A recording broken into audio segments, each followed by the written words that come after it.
فیض یاب ہوتا ہے۔ پھر دوسرے مقام پہ ایک دوسرا قول نقل کرتے ہوئے فرماتے ہیں، فرمایا ان محمد ابن علی الکنانی، آپ کا قول نقل کرتے ہوئے فرماتے ہیں وجدنا دین اللہ تعالی مبنیا علی ثلاثت ارکان، ہم نے اللہ تعالیٰ کے دین کو 3 ارکان پر مبنی پایا، 3 ارکان پر مشتمل پایا، کہ اللہ تبارک و تعالیٰ کا دین وہ بنیاد اور بیس کرتا ہے 3 چیزوں کے اوپر، اور وہ 3 چیزیں کیا ہیں؟ فرمایا علی الحق، حق پر قائم رہنا، حق کا پہرا دینا، اور حق کے اوپر استقامت کو اختیار کرنا، وہ قول میں ہو، وہ عمل میں ہو، وہ کردار میں ہو، وہ رویہ میں ہو، وہ عبادت میں ہو، وہ ریاضت میں ہو، وہ زہد میں ہو، وہ تقوی میں ہو، وہ پارسائی میں ہو۔ فرمایا حق پر استقامت کو اختیار کرنا، والصدق، اور صدق پہ قائم رہنا، والعدل، اور عدل پہ قائم رہنا۔ پھر فرماتے ہیں فالحق کو علی الجوارح، اور حق کا اطلاق جو ہے وہ جوارے کے اوپر ہے، اعضاء کے اوپر ہے، بدن کے اعضاء کے اوپر ہے۔ والعدل علی القلوب، اور عدل کا اطلاق جو ہے وہ قلوب، دلوں کے اوپر ہے۔ والصدق علی العقول، اور صدق کا ایک اطلاق یہ عقل کے اوپر ہے، عقول کے اوپر ہے۔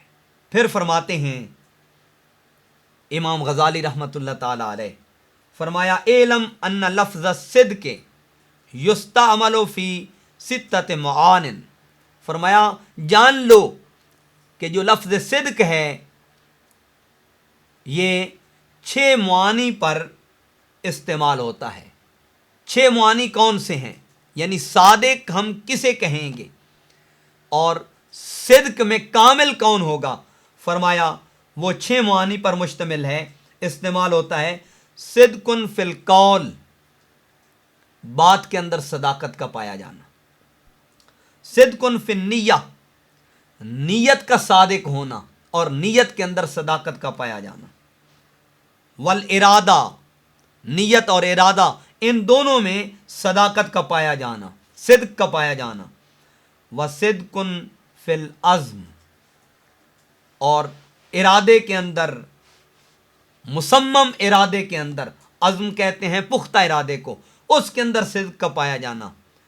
وصدق فی الوفاء بالعزم، اور وفا کے اندر پختہ ارادے کے ساتھ سچائی کا پایا جانا، کہ وفا کی نیت کرے تو اس میں مصمم ارادہ ہو، پختہ ارادہ ہو، جس میں لغزش نہ آئے، جس میں لرزہ پن نہ پایا جائے، جس کے اندر انسان استقامت کے ساتھ کھڑا ہو جائے اور اپنے مالک اور اپنے خالق کی بارگاہ سے استقامت کی توفیق طلب کرے۔ وصدق فی العمل، اور عمل کے اندر صداقت اور سچائی کا پایا جانا۔ وصدق فی تحقیق مقامات الدین کلہا، اور دین کے تمام مقامات کی تحقیق میں، حقانیت میں صداقت کا پایا جانا۔ گویا دین کے جتنے بھی امور ہیں ان کی حقانیت میں صداقت کا پایا جانا، کہ یہ اللہ کی طرف سے برحق ہیں۔ پھر امام غزالی رحمۃ اللہ علیہ فرماتے ہیں فمن اتصف بالصدق فی جمیع ذالک فہو صدیق، فرمایا جو ان تمام امور میں، یعنی ان 6 چیزوں کے اندر، قول کے اندر صدق، نیت اور ارادے کے اندر صدق، پختہ اور مصمم ارادے کے اندر صدق، عزم کے اندر، اور وفا کے اندر صدق، اور عمل کے اندر صدق، اور 6ٹھی چیز دین کے تمام مقامات کے اندر ان کی حقانیت کے اندر صدق، فرمایا جس میں یہ 6 چیزیں پائی گئیں، فرمایا فہو صدیق، پس وہی تو صدیق ہے۔ یہاں ایک لطیف بات عرض کر دوں، ایک ہے صادق، ایک ہے صدیق، اور ایک ہے صدیق۔ صادق مطلق سچے کو کہتے ہیں، صدیق دوست کو کہتے ہیں اور صدیق تصدیق کرنے والے کو کہتے ہیں۔ صدیق تصدیق تحقیق کیتا جڑا من رآنی ایان جانے۔ حضرت سیدنا صدیق اکبر کو صدیق کا لقب کب ملا؟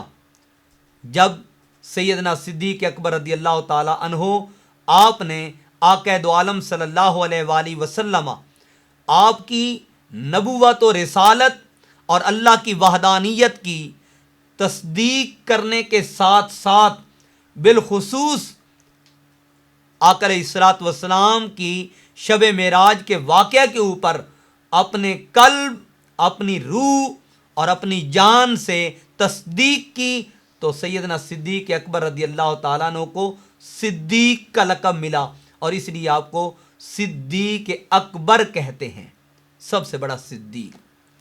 اور قرآن پاک میں آپ دیکھیں اللہ نے انعام یافتہ لوگوں کا جہاں ذکر کیا، وہاں اللہ تعالیٰ نے انبیاء کے بعد اگر کسی کو مقام و مرتبہ عطا کیا ہے تو وہ صدیقین کو عطا کیا۔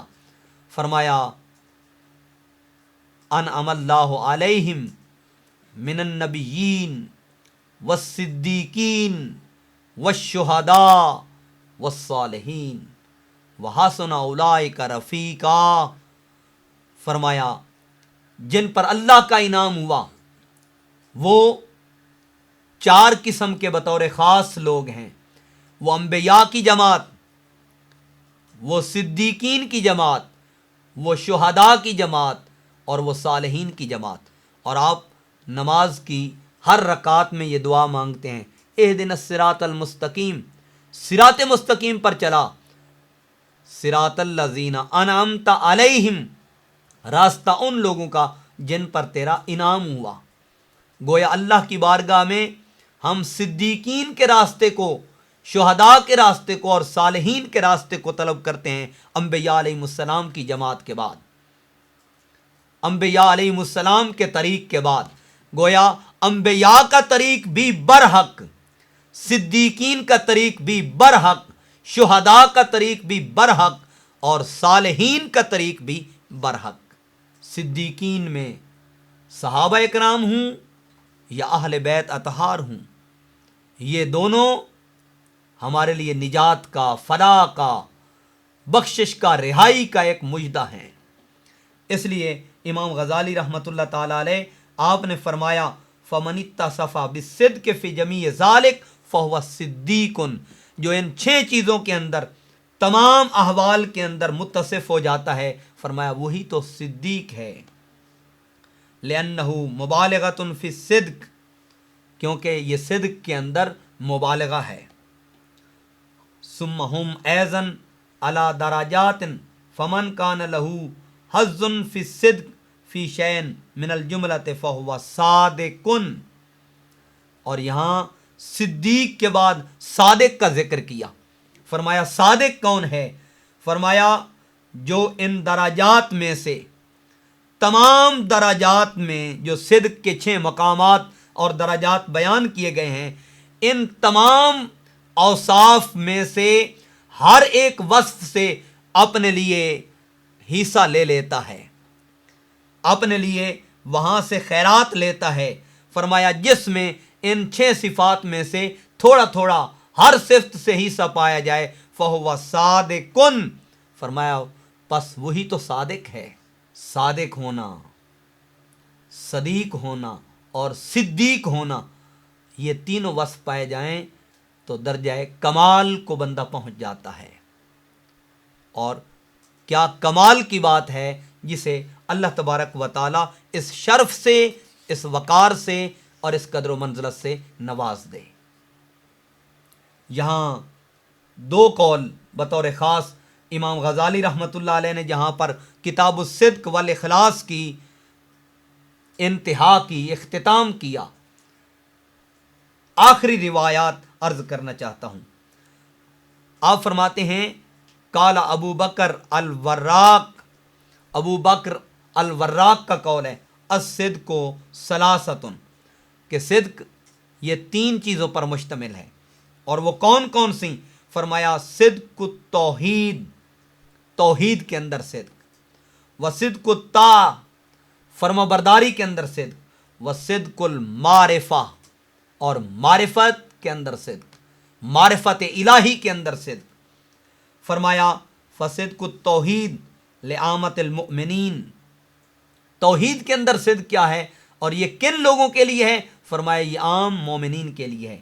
اور پھر استدلال کرتے ہوئے قرآنی آیت کا ذکر کیا، فرمایا قال اللہ تعالی والذین آمنوا باللہ ورسلہ اولئک هم الصدیقون، فرمایا وہ لوگ جو اللہ اور اس کے رسولوں پر ایمان لائے وہی تو صدیق ہیں۔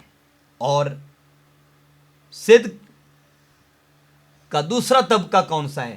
فرمایا وصدق الطاعہ لأہل العلم والورع، فرمایا دوسرا صدق طاعت کے اندر ہے، یہ اہل علم کے لیے ہے اور اہل ورع کے لیے ہے۔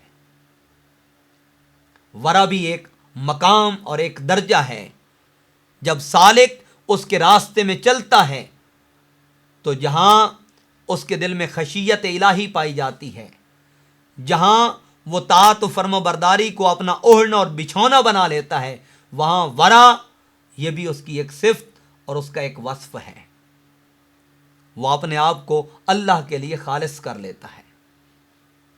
اور تیسرا مقام فرمایا تیسرا طبقہ ہے صدق المعرفہ، معرفت کے اندر صدق، اور یہ کن لوگوں کے لیے؟ فرمایا لأہل الولایت الذین هم اوتاد الارض، فرمایا یہ اہل ولایت اولیاء اللہ کے لیے ہے، جن کے لیے خدا نے نوید دی کہ الا ان اولیاء اللہ لا خوف علیہم ولا هم یحزنون، فرمایا بے شک اولیاء اللہ کو نہ کوئی خوف ہے اور نہ ہی کوئی غم ہے۔ فرمایا ہم اوتاد الارض، یہی تو زمانے کے اوتاد ہیں۔ لیکن یہ بات یاد رہے کہ ایک مقام اللہ کی بارگاہ میں نسبت و تعلق کا ایسا بھی آتا ہے جہاں پر اوتاد کا مقام، ابدال کا مقام، غوث کا مقام، کتب کا مقام، اس سے کہیں آدمی آگے نکل جاتا ہے۔ غوث کتب سب اورے اورے رے، عاشق جان اگیرے ہو، تے جس منزل تے عشق پہنچاوے اتے غوث نہیں پیندے پھیرے ہو، عاشق ہوویں تے عشق کماویں دل رکھیں وانگ پہاڑاں ہو، لکھ لکھ بدیاں ہزار علامیں کر جانے باغ بہاراں ہو۔ اور یہ عشق کا کون سا مقام ہے جہاں پر حضرت سلطان باہو صاحب رحمۃ اللہ علیہ فرماتے ہیں غوث کتب سب اورے اورے رے، یہ عشق کا مقام بالخصوص حضرت امام علی مقام کے لیے ہے، جن کے بارے میں حضرت سلطان باہو فرماتے ہیں عاشق سوئی حقیقی جیڑا قاتل معشوق دے مننے ہو، عشق نہ چھوڑے مکھ نہ موڑے سوڑے سائے تلواراں کھنے ہو، تے جتول ویکھے راز ماہی دے لگے اس سے بننے ہو، سچا عشق سچا عشق سچا عشق حسین ابن علی دا رضی اللہ تعالی عنہم، حضرت باہو سر دیوے راز نہ بننے ہو۔ یہ وہ عشق کا مقام ہے جہاں باقی مراتب نیچے رہ جاتے ہیں۔ اور فرمایا یہاں پہ فرمایا لأہل الولایت الذین هم اوتاد الارض، یہ معرفت میں صدق جو ہے یہ اہل ولایت کے لیے ہے، جنہیں زمین کے اوپر بعض لوگ اوتاد کا لقب بھی دیتے ہیں۔ پھر مزے کی بات کرتے ہوئے حضرت امام جعفر الصادق رضی اللہ تعالیٰ عنہ کا قول نقل کرتے ہیں، فرمایا امام جعفر الصادق نے کہ الصدق هو المجاہدہ، کہ صدق یہ مجاہدہ کا نام ہے۔ اور مجاہدہ کیا ہے؟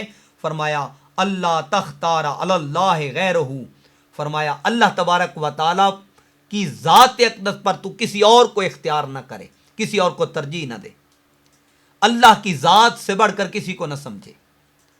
والذین آمنوا اشد حبا للہ، ایمان والے اللہ جیسی کسی اور سے محبت نہیں کرتے، یا اللہ سے ٹوٹ کر محبت کرتے ہیں جتنی وہ خدا سے محبت کرتے ہیں، اتنی وہ کسی اور سے محبت نہیں کرتے. اور یہ بھی صادقین کا ایک مقام ہے. اور یہاں امام غزالی نے ایک بڑی خوبصورت بات ذکر کی. فرماتے ہیں اوحی اللہ تعالی الی موسیٰ علیہ السلام، اللہ تعالیٰ نے موسیٰ علیہ السلام کی طرف وحی کی اور ارشاد فرمایا انی اذا احببت عبدا ابتلیتہ ببلایا. یہ بات توجہ طلب ہے. آج تھوڑی سی مصیبت پہنچے تو ہم آہو زاری کرنے لگتے ہیں، آہو بکا کرنے لگتے ہیں، واہ ویلا کرنے لگتے ہیں. لیکن سنیے، اگر صدیقین کی صف میں کھڑا ہونا ہے، اگر صالحین کی صف میں کھڑا ہونا ہے، شہداء کی صف میں کھڑا ہونا ہے اور انبیاء کی اقتداء میں کھڑا ہونا ہے تو پھر اس کے لیے کیا ہے؟ جس طرح صحیح بخاری کی روایت ہے، آقا علیہ الصلوۃ والسلام نے فرمایا جو جس قدر مقام رکھتا ہے اسی قدر آزمایا جاتا ہے، اور سب سے زیادہ انبیاء علیہ السلام میں آزمایا گیا ہوں. حضرت موسیٰ علیہ السلام سے اللہ نے فرمایا کہ انی اذا احببت عبدا، اے موسیٰ علیہ السلام بے شک جب میں کسی بندے سے محبت کرتا ہوں ابتلیتہ ببلایا، تو پھر مختلف آزمائشوں سے اسے گزارتا ہوں، اسے آزماتا ہوں. لا تقوم لها الجبال، جہاں پر اس کے سامنے پہاڑ بھی کھڑے نہیں ہوتے. پہاڑ بھی، ایسی آزمائشیں پہاڑ بھی نہیں ٹھہر سکتے. اور اگر اس کا قرآنی استدلال ناچیز پیش کرے تو اللہ تعالیٰ نے فرمایا سورہ مزمل کے اندر، اللہ تبارک و تعالیٰ نے فرمایا کہ جب ان کے اوپر قرآن اتارا جائے یا قرآن پاک کو نازل کیا جائے تو ان کی کیفیت اور پہاڑوں کی کیفیت کیا ہو جاتی ہے. پہاڑوں کی کیفیت اور ان کی ترتیب یہ ہوتی ہے کہ وہ اللہ کے خوف سے کانپنے لگتے ہیں. اور آپ اگر اس میں غور و فکر کریں، تدبر اور تفکر کریں تو سورہ حشر کی آخری آیات بینات کے اندر اس کی بالخصوص وضاحت اور صراحت کر دی گئی کہ لو ھذا القرآن علی جبل لرأیتہ خاشعا متصدعا من خشیۃ اللہ وتلک الامثال نضربها للناس لعلهم یتفکرون. اگر اسے نازل کیا جاتا کس کے اوپر؟ علی جبل، پہاڑ کے اوپر. لرأیتہ، تو آپ اسے دیکھتے، خاشعا متصدعا من خشیۃ اللہ، تو وہ خشوع سے گرنے لگتے، ٹوٹنے لگتے، ریزہ ریزہ ہونے لگتے. تو یہ بات غور طلب ہے، یہ بات توجہ طلب ہے کہ جب اللہ کی خشیت سے وہ ریزہ ریزہ ہونے لگتے ہیں تو انسان اس بار کو، اس امانت کو اٹھاتا ہے. قرآن کریم میں اللہ تبارک و تعالیٰ نے ارشاد فرمایا کہ یہ امانت جو ہم نے پہاڑوں پہ پیش کی، آسمانوں پہ پیش کی، زمین پہ پیش کی، تو وہ دہل گئے، ڈر گئے. اور اسے کس نے قبول کیا؟ وَحَمَلَهَا الْإِنسان، اسے اگر اٹھایا تو انسان نے اٹھایا، اسے اگر قبول کیا تو انسان نے قبول کیا. اور اس کا جو قرآنی طریق ہے وہ کیسا خوبصورت ہے. ان عرضنا الامانۃ علی السماوات والارض والجبال فابین ان یحملنها واشفقن منها. پھر فرمایا وحملها الانسان، اور پھر فرمایا انہ کان ظلوما جہولا. فرمایا انسان تو ظالم اور جاہل ہے. یہاں ظالم اور جاہل کا معنی جو ہم عام طور پر کرتے ہیں وہ نہیں. ظالم اور جاہل کے معنی میں غور کرنا ہوگا کہ یہاں انسان کو انہ کان ظلوما جہولا قرار دیا گیا. یہ کس معنی میں ہے؟ فرمایا ظالم علی نفسہ وجاہل عن غیر ربہ. صوفیاء نے کتنی خوبصورت ترتیب بیان کی. فرمایا وہ اپنے نفس کے لیے ظالم بن جاتا ہے، وجاہل عن غیر ربہ، اور رب کے علاوہ ہر چیز سے وہ جاہل ہو جاتا ہے. یعنی اس کی نگاہ کسی اور چیز پہ ٹکتی نہیں، جمتی نہیں، ٹھہرتی نہیں. اگر اس کی نگاہ کہیں جا کے رکتی ہے تو وہ خدا کے جمال پہ جا کے ٹھہرتی ہے، اس کے فضل و کرم پہ ٹھہرتی ہے۔ تو فرمایا اللہ تعالیٰ نے حضرت موسیٰ علیہ السلام سے لا تقوم لها الجبال لانظر کیف صدقہ، تو میں دیکھتا ہوں کیسے ہے اس کا صدق اور اس کے صدق کی کیفیت کیسے ہے۔ فرمایا فَإِن وجدتہ صابراً اتخذتہ ولیاً، پس اگر میں اسے صابر پالوں تو میں اسے اپنا ولی بنا لیتا ہوں، وحبیباً، اور اسے اپنا محبوب بنا لیتا ہوں۔ کیسا لطف ہے کہ آزمائش کا نتیجہ، بلا کا نتیجہ، آزمانے کا نتیجہ ولایت اور محبوبیت ہے۔ بندہ خدا کا ولی اور دوست بن جاتا ہے اور بندہ اللہ کا حبیب اور محبوب بن جاتا ہے۔ اور یہ بھی عجیب اتفاق ہے کہ پہلے بندہ طالب تھا اب مطلوب بن گیا، پہلے بندہ محب تھا اب محبوب بن گیا، پہلے بندہ اللہ کو ولی بنانا چاہتا تھا اب اللہ نے اس بندے کو اپنا ولی بنا لیا۔ اسی طرح مفسرین نے فرمایا ایک مقام ایسا آتا ہے کہ ان العبد حبیب الرب و ان الرب حبیب العبد، کہ بندہ رب کا محبوب بن جاتا ہے اور رب بندے کا محبوب بن جاتا ہے۔ تو پہلے بندہ چاہتا ہے پھر خدا بندے کو چاہتا ہے۔ فرمایا اتخذتہ ولیا و حبیبا، میں اسے ولی اور اسے اپنا حبیب بنا لیتا ہوں۔ وَإِن وَجَدتُّهُ جُزُوًا، اور اگر میں اسے پاؤں کہ وہ جزا فضا کرے، یشکونی الی خلقی، اور میری شکایت میری مخلوق کے سامنے کرے، میرا شکوہ میری مخلوق کے سامنے کرے، خذلتہ، فرمایا پھر میں اسے رسوا کر دیتا ہوں، ولا ابالی، اور مجھے اس کی کوئی پرواہ نہیں، مجھے اس شخص کی کوئی پرواہ نہیں کہ میں نے تھوڑا سا کیا آزمایا اور اس نے آہوزاری کرنی شروع کر دی۔ طائف میں حضور کو پتھر لگے تو جبریل آئے، عرض کی حضور اگر اجازت ہو تو طائف پہاڑ کو چکی بنا کے ان لوگوں کو یہاں پہ پیس نہ دوں؟ تو حضور نے فرمایا جبریل میں اجاڑنے نہیں بسانے آیا ہوں، میں رحمت للعالمین بن کے آیا ہوں۔ حضور نے فرمایا کیا ہوا کہ یہ مجھے نہیں پہچانتے، ان کی نسلوں سے مجھ پر ایمان لائیں گے۔ تو بندے کو ان اوصاف و کمالات کا، ان صفات کا حامل ہی نہیں بلکہ مجسم ہونا چاہیے، مرقع ہونا چاہیے، مزین ہونا چاہیے، اور ان صفات سے روشن اور منور ہونا چاہیے۔ فَإِذَن مِّن علامات الصدق کتمان المصائب والطاعات جمیعاً، فرمایا جب صدق کی علامات میں کتمان المصائب والطاعات جمیعاً، کہ مصائب کو چھپانا، فرما برداری کو چھپانا تمام کو، وکراہت و اطلاع الخلق علیہا، اور مخلوق کو اس پر مطلع ہونے سے اپنے آپ کو بچانا، یعنی اس بات کو ناپسند سمجھنا کہ مخلوق ان پہ مطلع ہو جائے، وہ عمل کرے تب بھی مخلوق سے چھپاتا ہے، اور اگر آزمایا جائے تو پھر بھی آہ و بکا نہیں کرتا، آہ و زاری نہیں کرتا۔ اس لیے حضرت سلطان باہو صاحب رحمۃ اللہ علیہ نے کرامت کو ذکر کرتے ہوئے فرمایا کرامت بمنزل حیض و نفاس است، فرمایا جس طرح عورت حیض و نفاس کے خون کو چھپاتی ہے، ولی اپنے مقامات، اپنی کرامات کو ایسے ہی چھپاتا ہے۔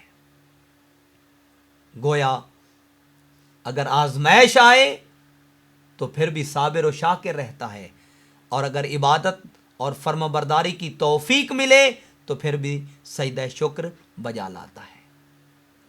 یہ کس کی تعریف ہے؟